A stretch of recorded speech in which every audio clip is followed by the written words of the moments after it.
Well, just how the residents at a care home near Bristol were being abused, it definitely shocked us all. Now, the mistreatment was uncovered by the use of secret filming. Well, today, the Care Quality Commission has announced hidden cameras will be used as part of a new inspection regime for residential and domiciliary or home care.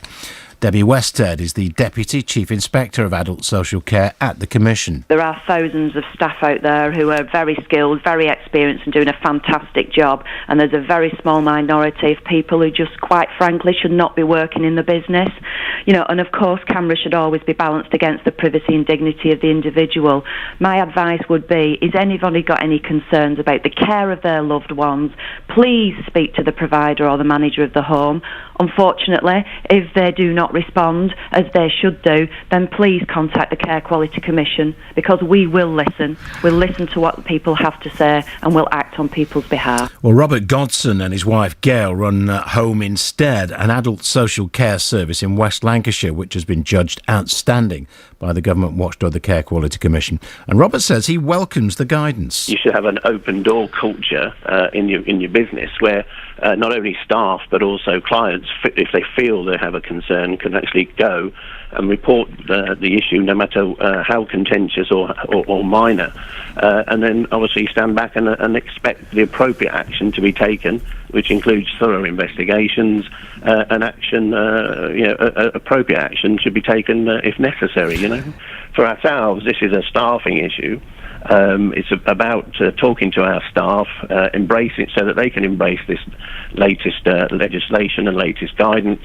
We're placing this item on our management staff agenda in March and ensure that it also gets included in our staff training.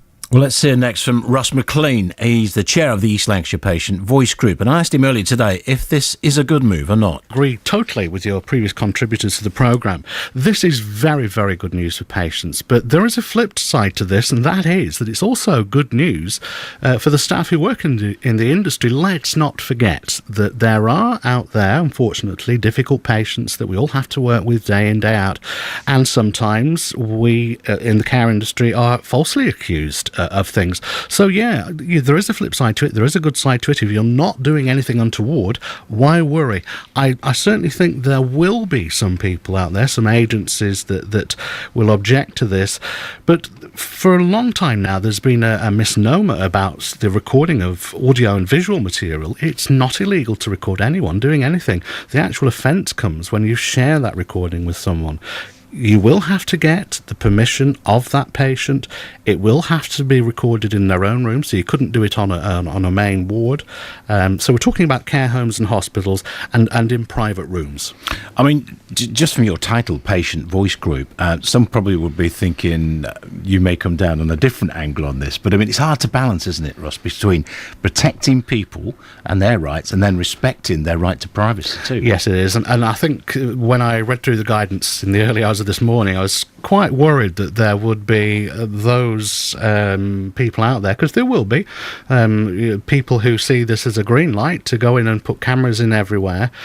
It's going to be striking a very, very tricky balance, I think. I think people need to be sensible. If they have concerns, let me just say, if you are concerned that your relative or your loved one is being either physically or sexually abused, don't bother installing a camera. For goodness sake, ring the police, ring the local safeguarding teams. Good advice. Encouraging relatives and friends to do something secretly, surely, doesn't that say also that there is no trust, nil, of a starting point?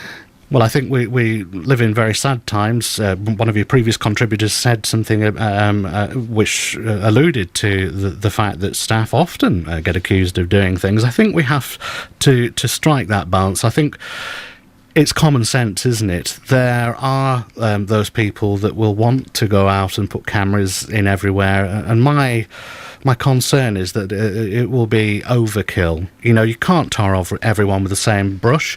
There are some wonderful staff, wonderful people working in our caring industries, our healthcare sectors. Unfortunately, you only have to look as far back as the Winterbourne, which was a national scandal, the care home where those patients were horribly abused. And the public are quite rightly alarmed, and I'm quite rightly alarmed too.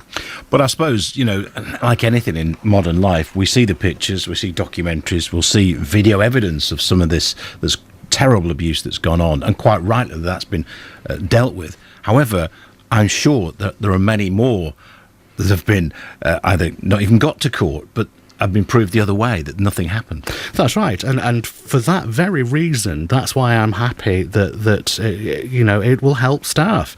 Staff are always getting accused of doing something that they haven't done, and so this will help their case. It's as far as I'm concerned, for staff and for patients alike, it's a win-win situation. That's Russ McLean, the chair of the East Lancashire Patient Voice Group, on that story. Coming up to 5:20, traffic and travel in a second.